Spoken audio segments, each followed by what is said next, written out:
sorry. I realized I was live. Okay, we are live on YouTube and Facebook. And let's see, go back. Let's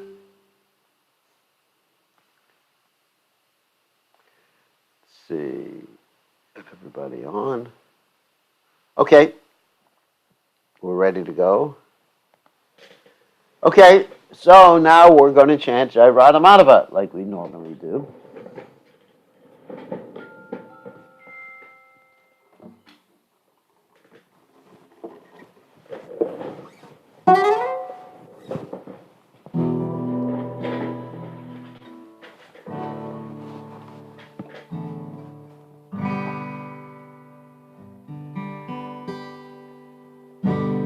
Alrighty.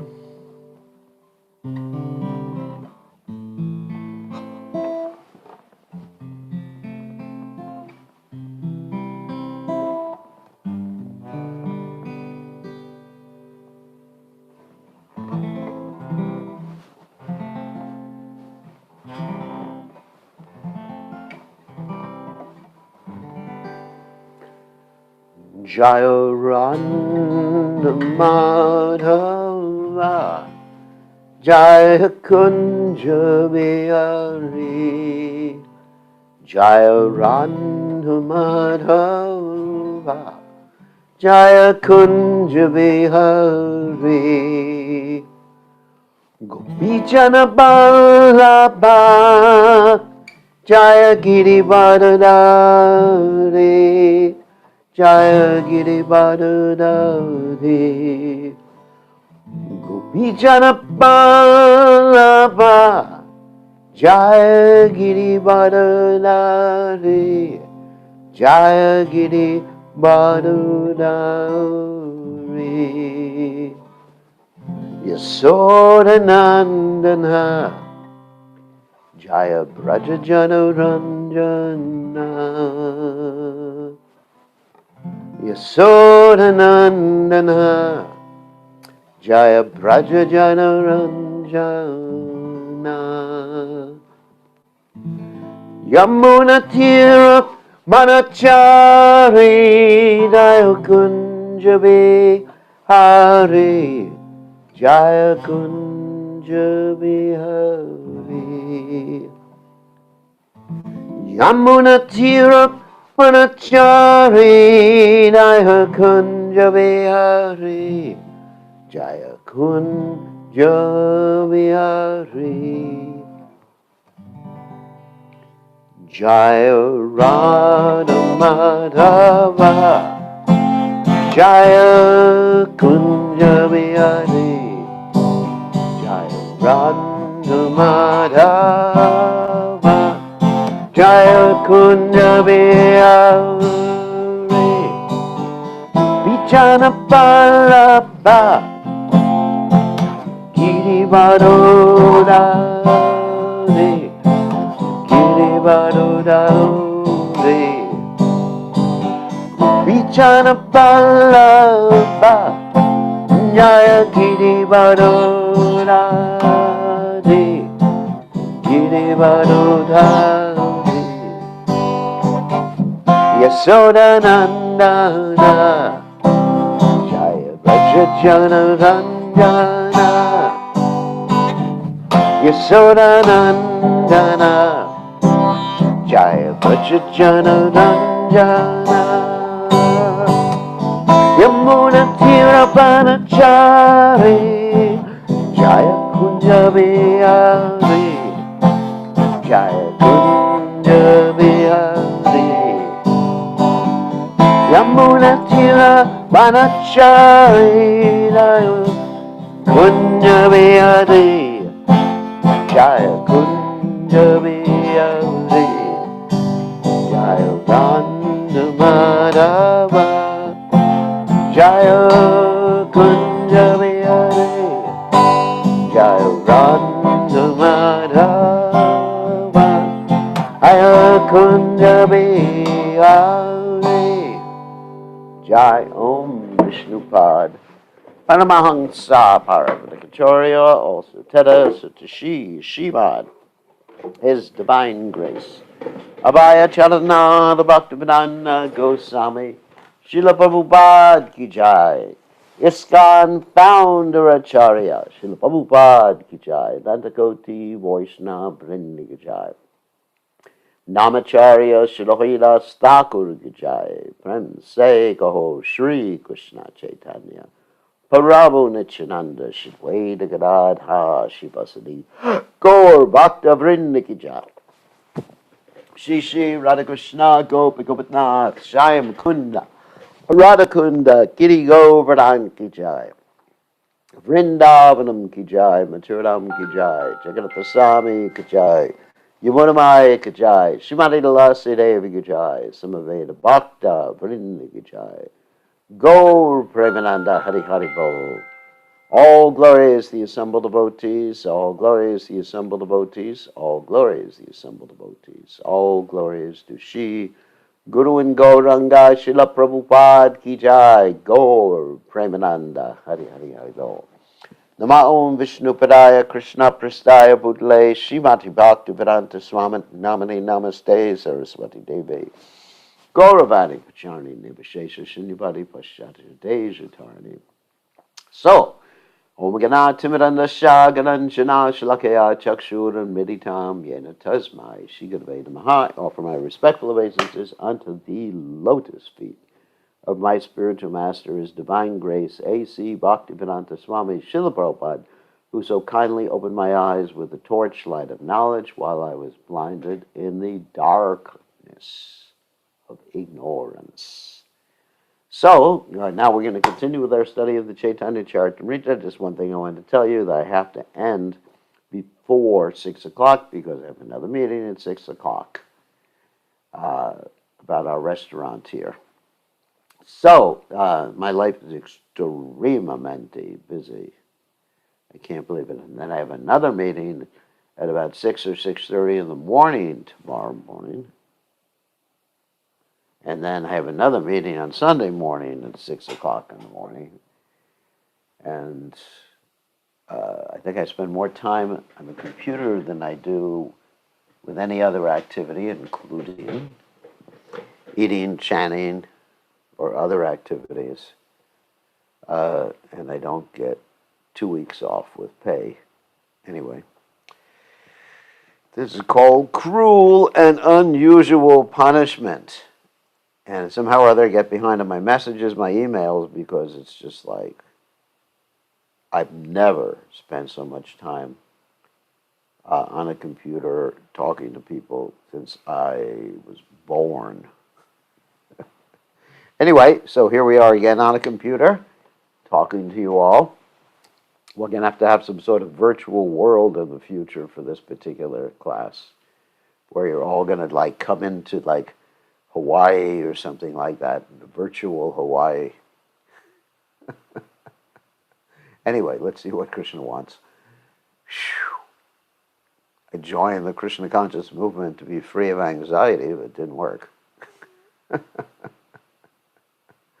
All right, so on that happy note, let's Jaya Jaya Sri Caitanya, Jaya Nityananda, Jaya Dvaita Chandra, Jaya Gaur Bhaktivinoda, Jaya Jaya Sri Caitanya, Jaya Nityananda, Jaya Dvaita Chandra, Jaya Gaur Bhaktivinoda, Jaya Jaya Sri Caitanya, Jaya Nityananda, Jaya Dvaita Chandra, Jaya Gaur Bhaktivinoda. Okay, let's go to the Caitanya Charitamrta to have some nectar.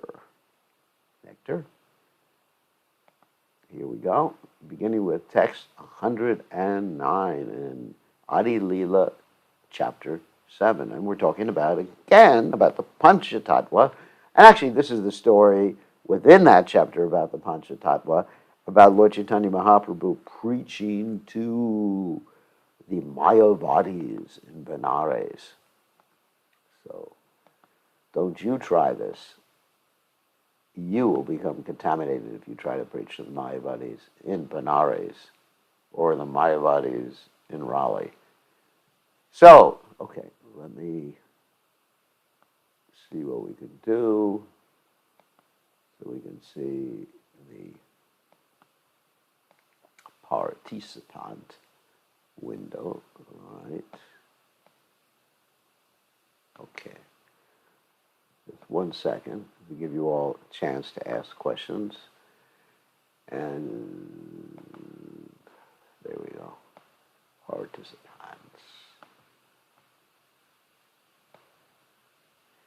And I will start. Gonavriche babasya karilacharya dahara shabane nashahaya sarvakarya. Sripad Shankaracharya has described all the Vedic literatures in terms of indirect meanings. One who hears such explanations is ruined. So when the Vedic literatures say something, or it's written down, I guess we could say they say something, we should take the direct meaning unless the direct meaning doesn't make sense. And the example given for when the direct meaning doesn't make sense is if you say to someone, go to see so-and-so's house, which is on the river. So obviously, in most cases, unless it's a houseboat, the house is not on the river. So therefore you take it as the house is on the bank of the river. Okay. Obviously, just like if I were to say to someone, okay, here's an example. If I were to say to someone who eats too much, you eat like a pig. I mean, it's not to be taken literally. It just means they eat too much. It's a figurative expression. Anyway, it's not that they're getting down on their hands and knees and eating stool and everything like that. So in those cases, yes, you can take the indirect metaphorical meaning, analogical meaning, but in every other case, you got to accept the Vedic literatures as it is stated. Tanhara nahi ka dosha ishvara gyapana. Angonartha karila mukya artha achadhiya. Shankaracharya is not at fault, for it is under the order of the Supreme Personality of Godhead that he has covered the real purport of the Vedas. So, purport. The Vedic literature is to be considered a source of real knowledge, but if one does not take it as it is, one will be misled. For example, the Bhagavad Gita is an important Vedic literature that has been taught for many years, but because it was commented upon by unscrupulous rascals, people derived no benefit from it. No one came to the conclusion of Krishna consciousness. Since the purport of the Bhagavad Gita is now being presented as it is, however, within 4 or 5 short years, thousands of people all over the world have become Krishna conscious. That is the difference between direct and indirect explanations of the Vedic literatures. Therefore, Sri Caitanya Mahaprabhu said, Mukhya Vriche Sayartha Parama Mahatva. To teach the Vedic literature according to its direct meaning without false commentary is glorious. Unfortunately, Sri Shankaracharya, by the order of the Supreme Personality of Godhead, compromised between atheism and theism in order to cheat the atheists and bring them to theism. And to do so, he gave up the direct method of Vedic knowledge and tried to present a meaning which is indirect. It is with this purpose that he wrote his Caritamrta Bhashya commentary in the Vedanta Sutra. One should not therefore attribute very much importance to the Caritamrta Bhashya. In order to understand Vedanta philosophy, one must study Srimad Bhagavatam, which begins with the words Om Namo Bhagavate Vasudevaya Janma Jasya Yato and Vayad Itaratash Charteshva Vigyaswarat.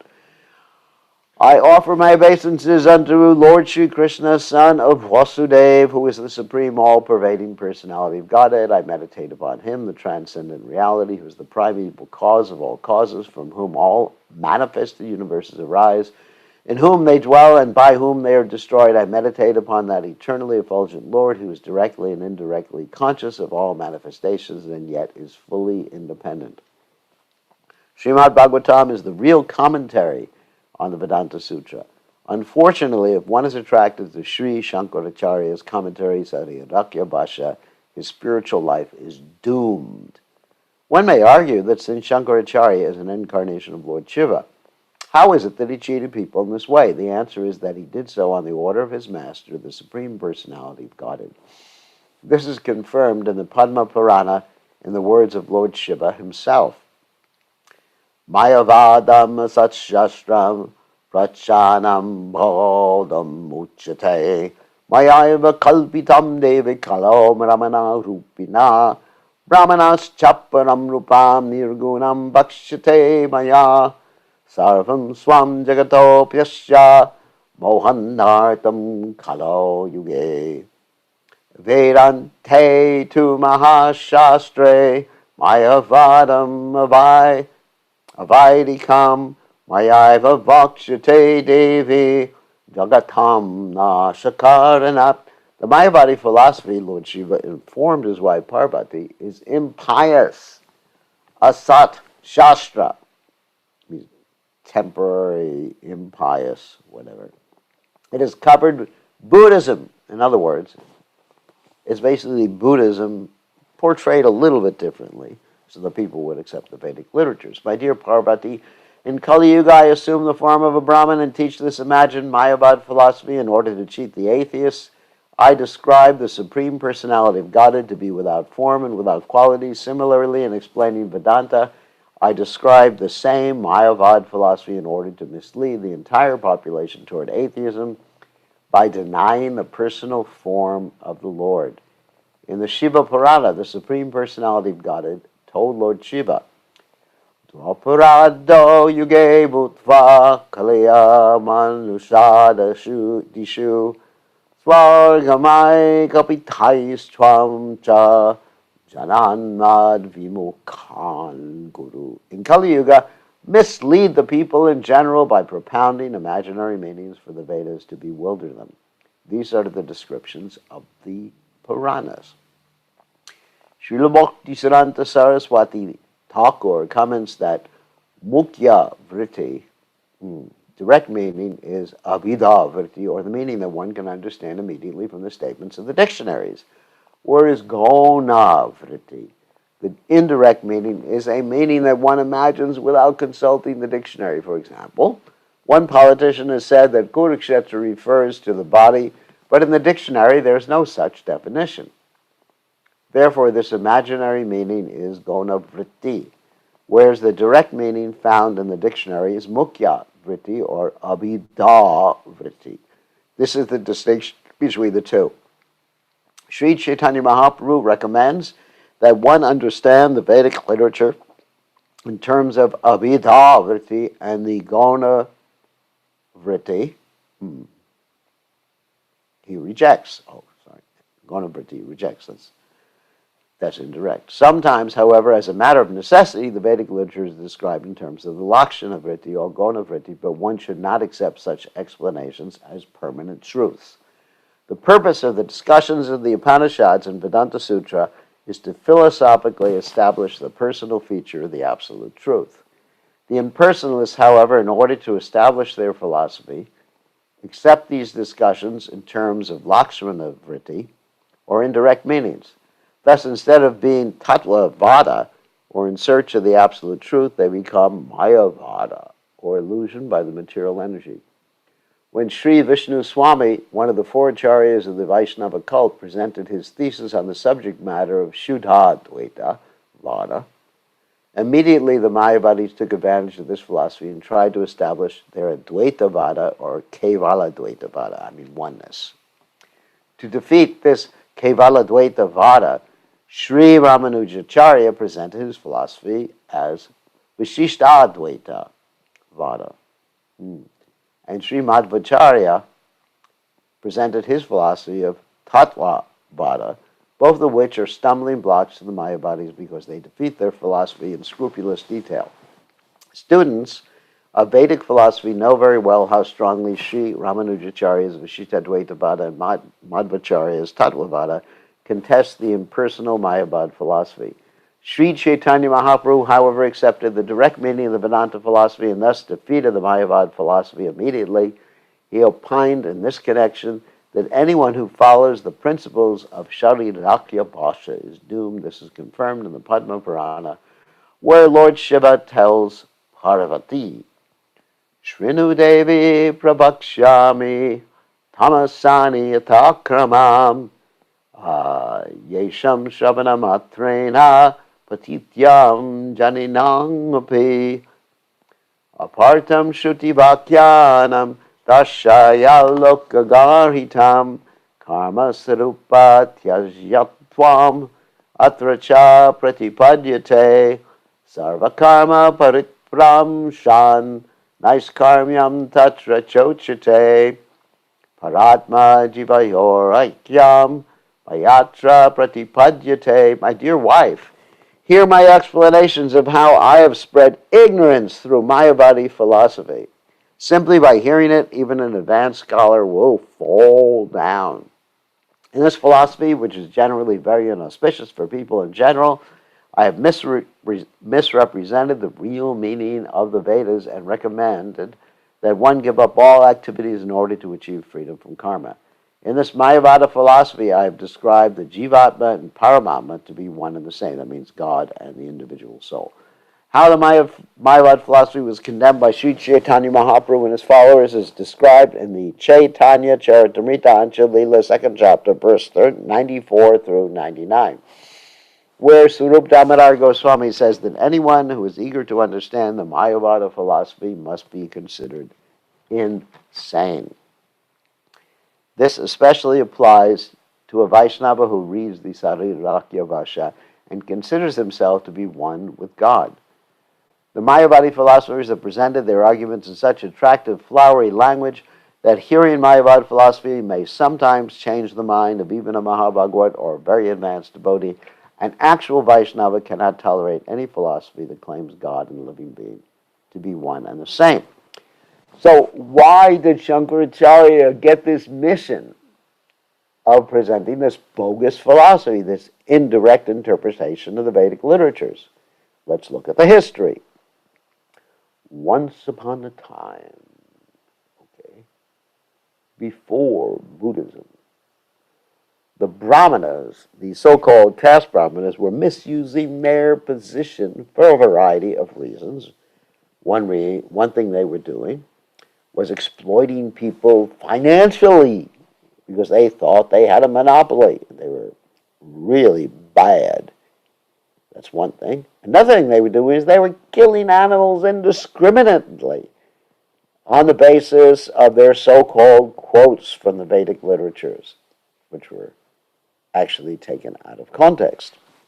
So in order to stop that, we needed an incarnation of God to take people away from the Vedic literatures, to teach something completely opposed to the Vedic literatures. That incarnation of God that did that was named Buddha, known as Lord Buddha, Gautama Buddha.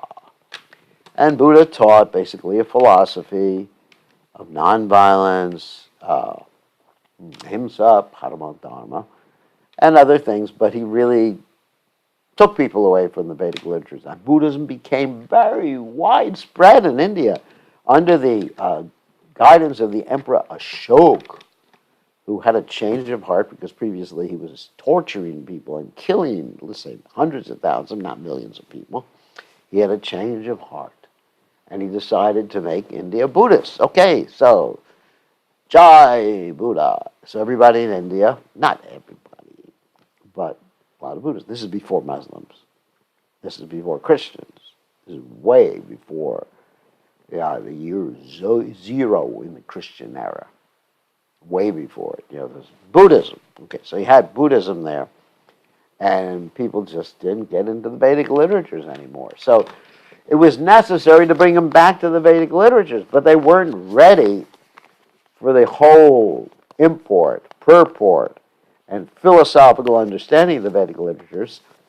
So Shankaracharya, who is Lord Shiva, an incarnation of Lord Shiva, was told by the Supreme Lord to teach Buddhism using the Vedic literatures, or something similar to Buddhism. Not exactly the same thing, but something similar. Okay. And so he did that, and he preached so vehemently, enthusiastically, forcefully, that he drove the Buddhists out of India. And previously, they were everywhere. And now you'll find a few Buddhists, especially in Bihar and around Gaya. You'll find a few Buddhists, but not a lot. If you really want to see a lot of Buddhists, then you go to the countries around India. What do I mean? Nepal, Thailand, Burma, not Pakistan, of course, but the countries around, and even China and parts of China, there's Buddhists. That's where the Dalai Lama comes from. And if you don't know who the Dalai Lama is, look it up. The famous Buddhist. So and Buddhism spread to all such places, Malaysia and other places like that. But India, practically no Buddhists, although India was the birthplace, in one sense, of Buddhism. Okay. So, therefore, Shankaracharya drove the Buddhists out, established the Vedic literatures again, according to the indirect meaning of the Vedic literatures. And the next step was that these acharyas, like Ramanujacharya, Vishnu Swami, Madhvacharya, Nimbarkacharya, they came and they brought the real meaning of the Vedic literatures to people, and they defeated these followers of Shankaracharya. Philosophically, basically, defeated them. Of course, today there's still many followers of Shankaracharya, and unfortunately, many of those followers have influenced the way that scholars in the West think of Hinduism. Because some of the followers, who are really not that well educated, like Vivekananda and Ramakrishna, they took a little bit of Shankaracharya's philosophy from the Sharidrakya Bhasha, even though they really didn't know it that well, but they really took some of it and spread it all over, just like one will spread a disease, a virus. They even came to America. Vivekananda came to America. And they presented so many bogus things. There was one so-called saint in India named Ramakrishna, and he called his girlfriend, who happened to come from France, the Divine Mother. So anyway, there's so many crazy things occurred. And other Mayavadis and impersonalists came, just like in the 1960s. You had this one Mayavadi impersonalist, won't mention his name. It was very popular. He was selling mantras to people for $35 a mantra, $35 a pop. And then the mantras became more expensive, $100 or more dollars. And then he was teaching levitation classes and giving secret mantras to everybody. And it turned out that many of the secret mantras that he gave to everybody were the same mantra. Your own personal mantra, which 5 million other people have. So, there's been a lot of cheating, but underlying the cheating, there's this Mayavadi philosophy. But fortunately, Shankaracharya brought people back to the Vedic literatures, or else we would have India now filled with Buddhism, which is the type of Buddhism that was there, was Boydism, which is practically speaking worse than the Mayavadi philosophy. Boydism. Everything's ultimately void. Or there's other types of Buddhism that are very similar to Vaisheshika philosophy. I think it's atomism, and therefore you find many scientists in the modern world accepting Buddhism, because there's certain branches of Buddhism that talk about how everything is just the combination of atoms, which is materialism. Materialism. Buddha himself never decry the existence of God. Buddha himself simply taught a psychological, practical means of becoming detached from things in this world, or at least coming to the mode of goodness by being peaceful, by following the principles of ahimsa, nonviolence. Anyway, and following what he called the middle path. Okay, so let's continue. Rama Shabde Mukhyarte Kahi Bhagavan Chiraishvarya Paripurna Anurva Samana According to direct understanding, the absolute truth is the Supreme Personality of Godhead, who has all spiritual opulences. No one can be equal to or greater than him. This statement by Sri Caitanya Mahaprabhu is confirmed in the Srimad Bhagavatam, first canto, second chapter, text 11, Vedanti tattva vidas tattvam yat jnanam advayam parameti paramatmeti bhagavaniti shabte. Learned transcendentalists know the absolute truth as this non-dual substance, Brahman. That's like the so-called impersonal Brahman, which has all the jiva souls floating around in it. Paramatma, the Lord in the heart, or Bhagavan, Krishna. The absolute truth is ultimately understood as Bhagavan. That means the person who is full of all opulences. Partially understood as Paramatma, and vaguely understood, well, God is energy, as the impersonal Brahman. Bhagavan, or the Supreme Personality of Godhead, is opulent in all excellence. No one can be equal to or greater than him. This is also confirmed in the Bhagavad Gita, where the Lord says, Matak parataram nanyat kinchit asti dhananjaya, O conqueror of wealth, Arjuna. There's no truth superior to me. There are many other verses which prove that the absolute truth in the ultimate sense is understood to be the Supreme Personality of Godhead, Krishna. Alrighty. Tanhara vibhuti deha sabachid akara chid vibhuti achari tanre kahe nirakara. Everything about the Supreme Personality of Godhead is spiritual, including his body, opulence, and paraphernalia.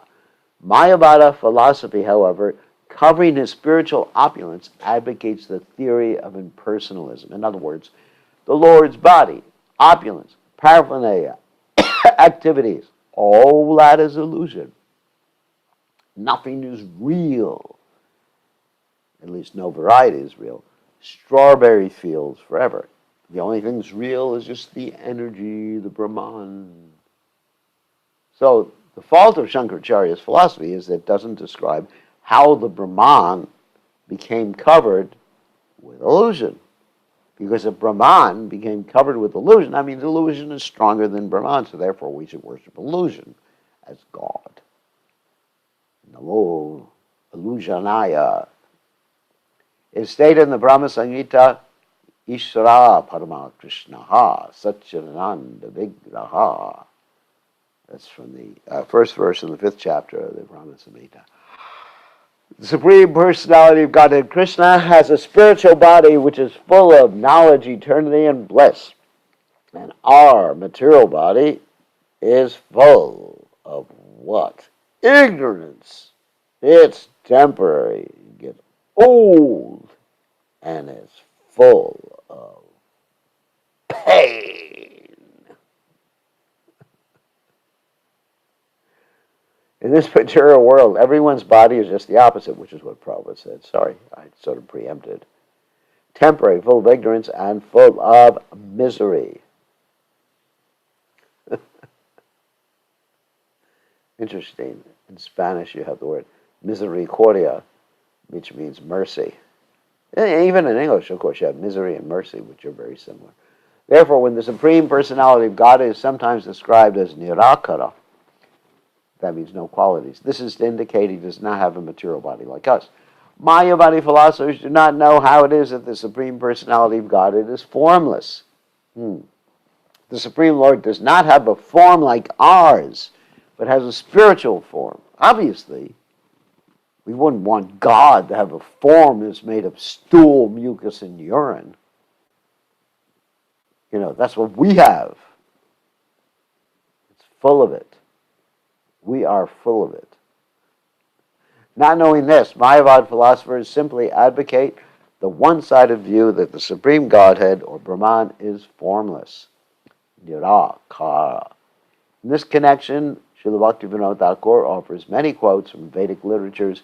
If one accepts the real or direct meaning of these Vedic statements, one can understand that the Supreme Personality of Godhead has a spiritual body. Again, Brahma Samhita 5.1, Satchidananda Vigraha.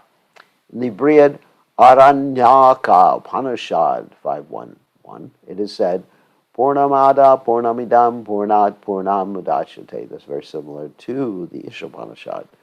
This indicates that the body of the Supreme Personality of God is spiritual, for even though he expands in many ways, he remains the same. In the Bhagavad Gita 10.8, the Lord says, this is the verse in a nutshell, verses, Aham sarvasya prabhu matak sarvam prabhati pravartate iti bhava pashanti mam. So, I am the origin of everything. Everything comes from me, emanates from me. Mayavadi philosophers materialistically think that if the supreme truth expands himself in everything, he must lose his original form. Thus, they think that there cannot be any form other than the expansive, gigantic body of the Lord. But the Brihad Aranyaka Upanishad confirms, Purnam idam Purnat Purnamudashyate. The Supreme Lord is perfect and complete, and all the things that emanate from him, even though they're perfect and complete, he remains perfect and complete. 1 minus 1 is 1, spiritually. Although he expands in many ways, he keeps his original personality. His original spiritual body remains as it is. Similarly, elsewhere it is stated, Vichitra Shakti Purusha Purana. The Supreme Personality Godhead, the original person Purusha, has multifarious energies, and the Shvetashvatara Upanishad declares, Savriksha Kala Kritibhi Paronyo Yasmat Prapancha Parivartate Yam Dharmavakam Papanudam Bhagesham. That's right. He is the origin of the material creation, and it's due to him only that everything changes. He is the protector of religion and annihilator of all sinful activities. He is the master of all opulences. Okay? That's from the Shvetashvatara Upanishad 6.6. Vedaham etam purusham ahantam adityavarnam tamasa parastat. Now I understand the Supreme Personality of Godhead to be the greatest of the great. He's effulgent like the sun and beyond this material world. This is also from the Shvetashvatara Upanishad 3.8. Patinam paramam parastat. He is the master of all masters, the superior of all superiors. We're talking about this word pati in class this morning. Pati means master. That's why in the Vedic system, the wife would call the husband Pati Dev. Pati, Pati, Pati. And the husband would call the wife Pariya or Devi. And now the husband calls the wife Prabhi, which means master. Shvetashvatara Upanishad 6.7. Mahan Prabhur Vai Purusha. He is the supreme master and supreme person. Shvetashvatara Upanishad 3.12. Parasha Shakti Vidaiva Shriyate. We can understand his opulences in different ways, or his energies. Shvetashvatara Upanishad 6.8. Caitanya Caritamrta.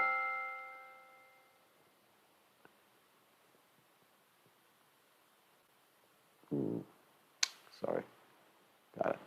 13.65 purport. Similarly, in the Rig Veda it is stated, Tad Vishnu Paramam Padam Sarapashanti Surya. Vishnu is the supreme, and those who are actually learned think only of his lotus feet. That's in the Rig Veda, the original Veda.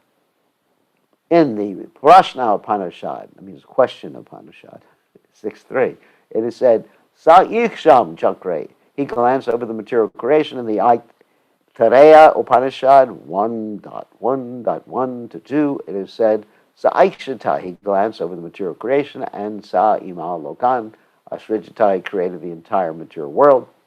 Thus, many verses can be quoted from the Upanishads and Vedas which prove that the Supreme God is not impersonal.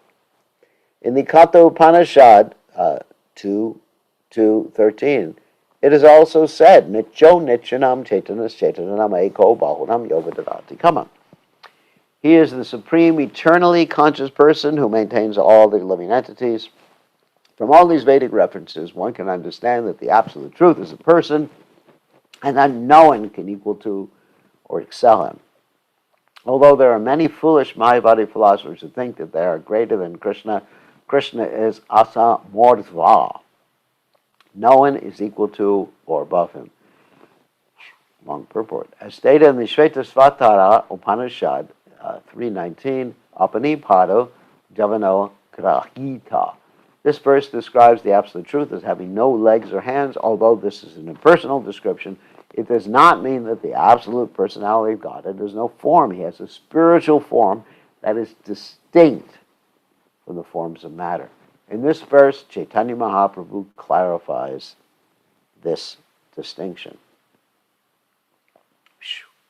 Long purport.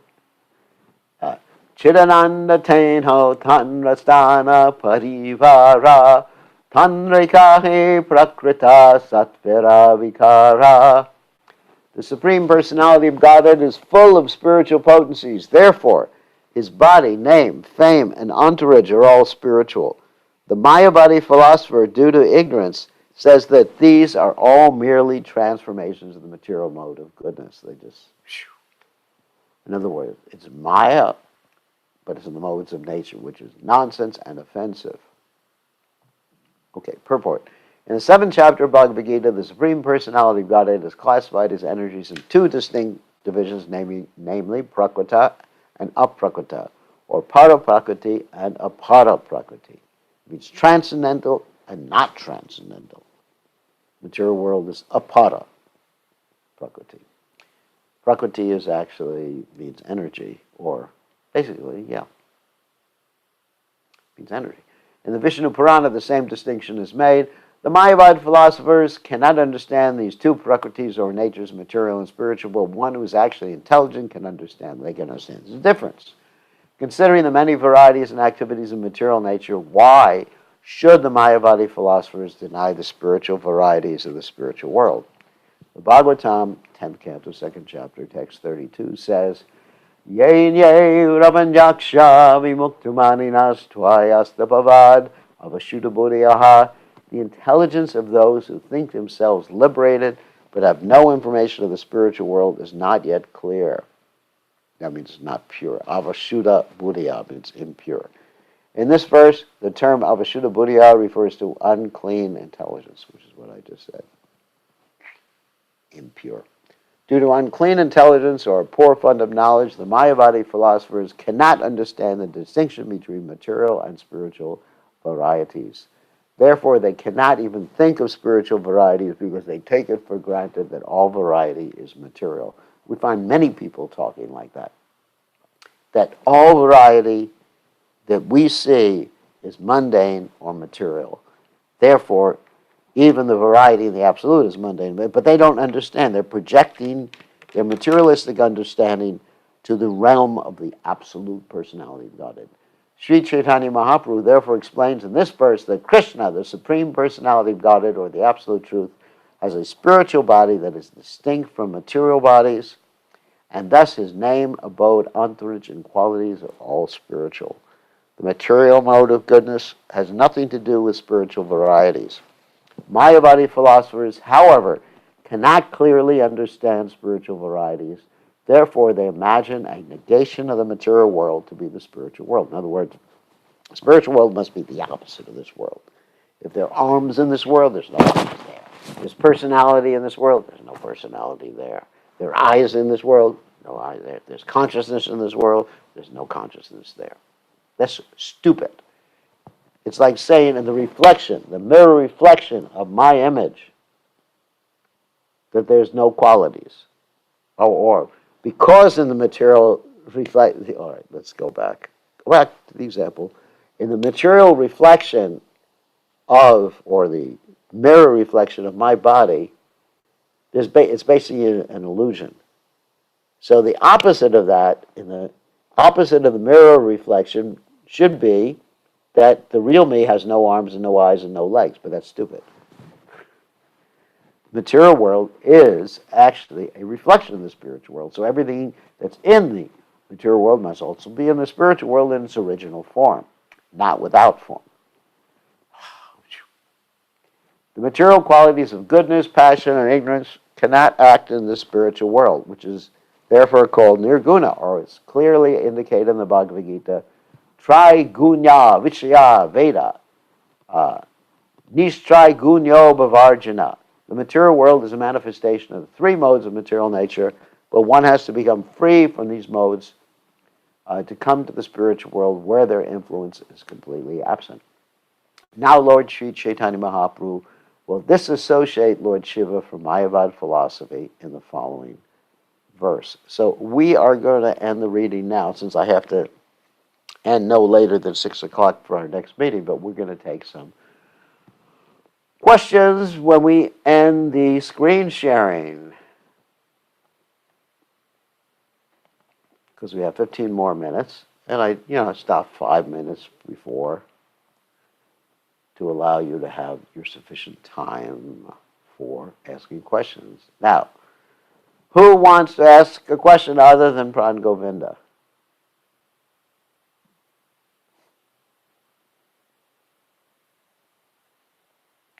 Please don't make me let him ask a question too. Please, someone ask a question.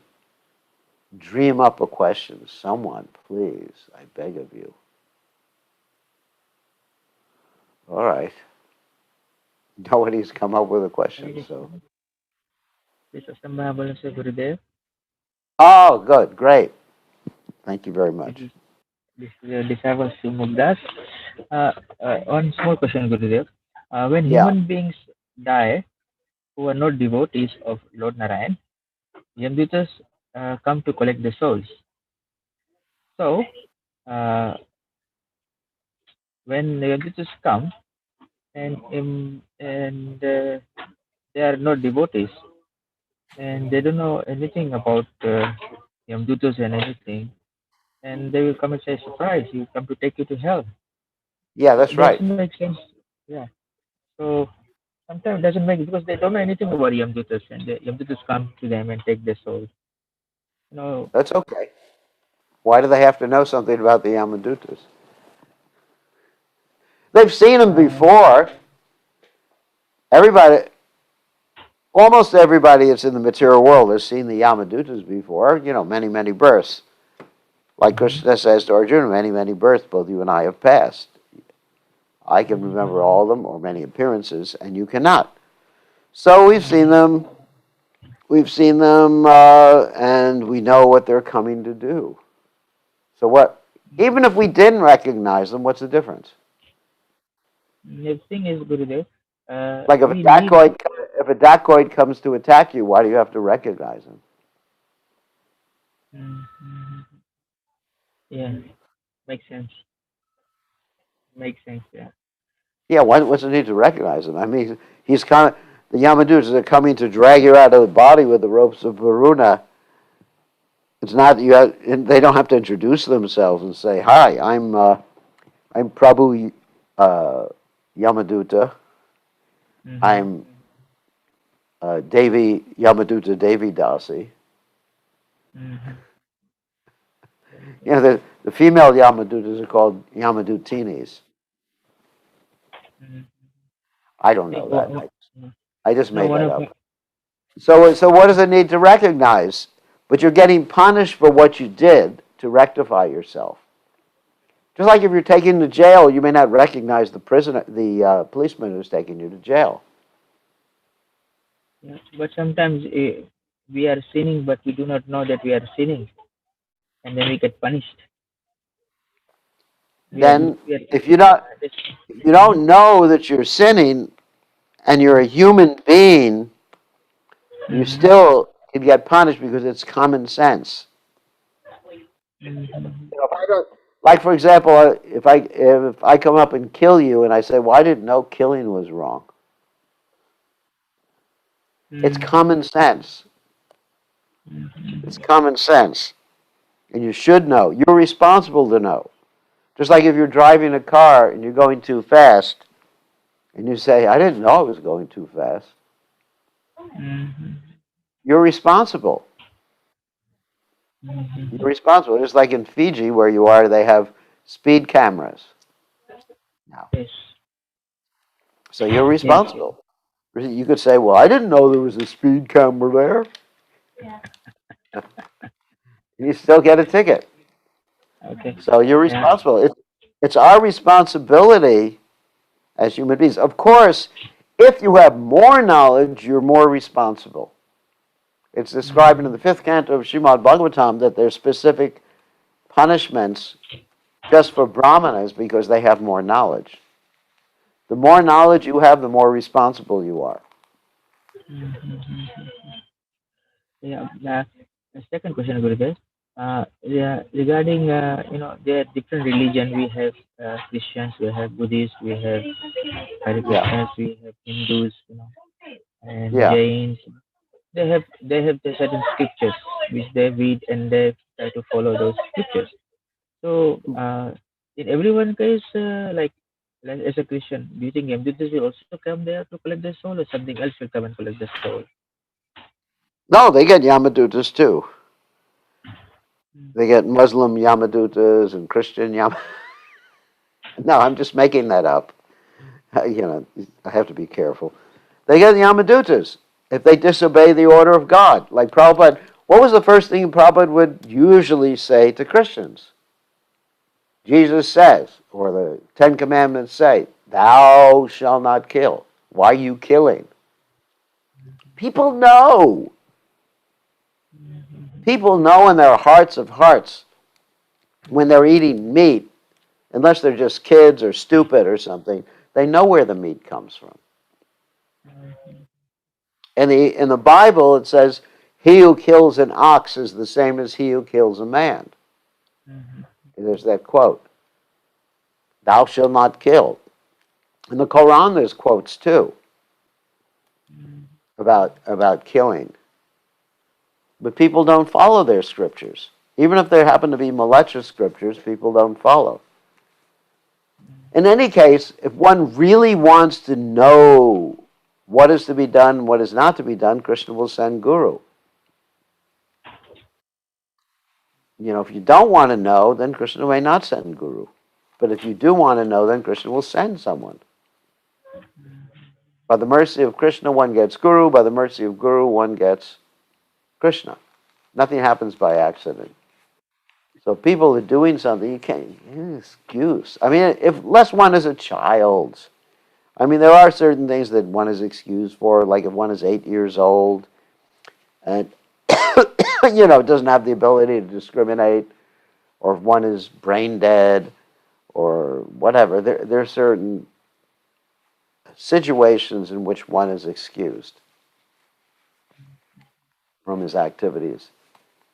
But it's obvious if you're killing a cow, if you're killing even a pig or any animal, it's obvious the cruelty that is there, and you're responsible. You're more responsible the more knowledge you have, though. Like if you've taken second initiation. So let's say, Sumukha, in your situation, I know you wouldn't do this, but let's say if one day you decide to drink liquor. You know what liquor is? No. Yeah, very good. Yeah. You're Something innocent liquid. your whole life. Your whole life Something you've liquid. been very innocent. You're a pure soul who was born. If you decide to drink liquor and you have second initiation, guess what? The Yamadutas take that liquor, they turn it to hot, molten metal, and they pour it down your throat. Yuck. Doesn't Very taste good. so good Yeah. at that point. It's really fire water. Gurudev, but Somras is allowed in the Vedas. Somras is Somras. not liquor. That's the demigods. You're not allowed to take somras. That's the demigods. Demigods. Like you do so many things. The demigods, they have relationships with so many apsaras, whatever.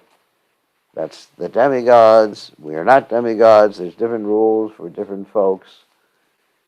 And we are not allowed to take somaras. And it's not like liquor. It doesn't put you in a stupor where you simply like sit around and vomit.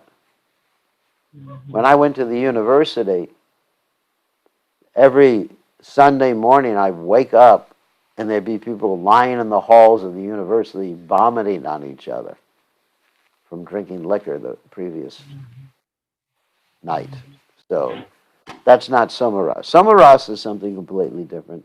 And the heavenly planets, their bodies are far more subtle.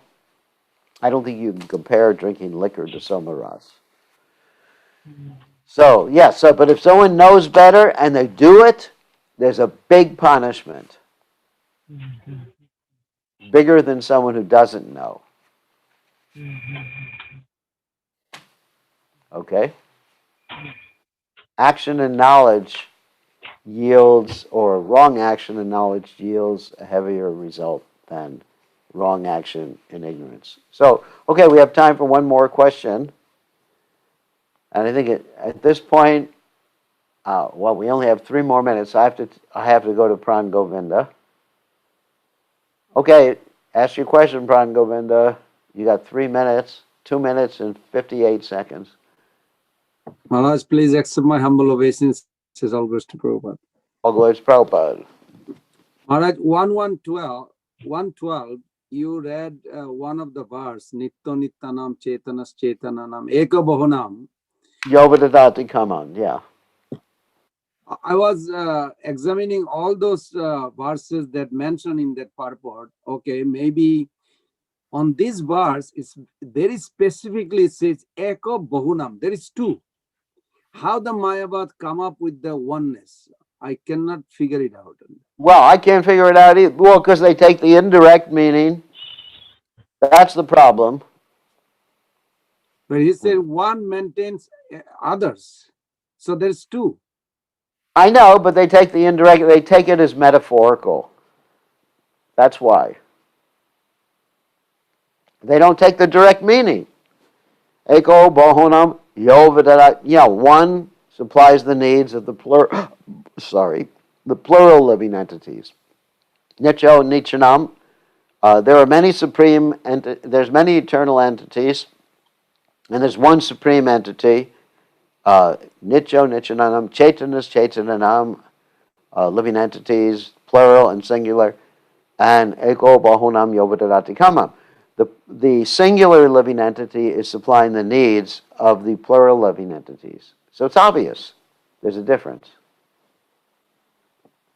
So I'm not a Mayavadi. I'm not going to explain their reasoning. All I know is they take the indirect meaning of these verses to try to explain it. And that's their problem.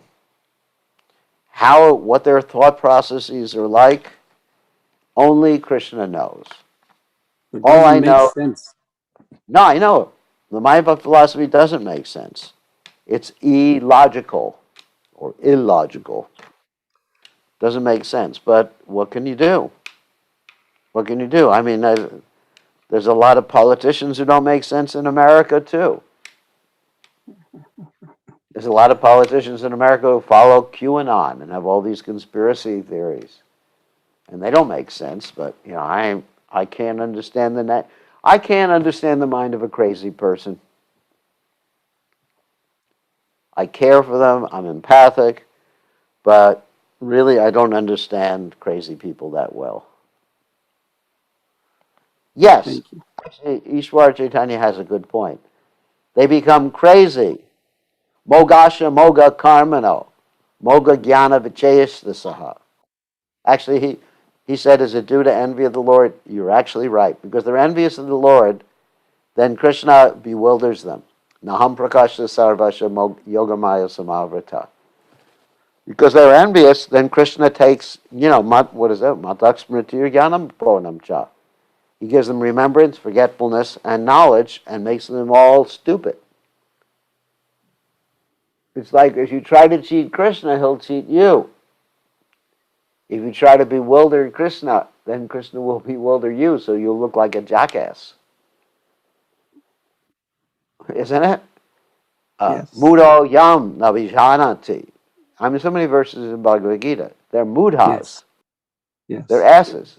I mean, asses will say any damn thing. Like if you go up to a donkey, or an ass, that's what an ass is, and he goes, boo! He's not supposed to make sense. So the Mayavadis, they're just like, they don't make sense. I don't understand them. Yato mat tato pat, I'm okay, you're okay, we're all one. Doesn't make sense. Anyway, I have to end because I have this meeting now, a restaurant meeting, where we're talking about opening a restaurant. And some of you on the class right now, like Madhava, have to join this restaurant meeting now too. So thank you very much. We'll see you all tomorrow.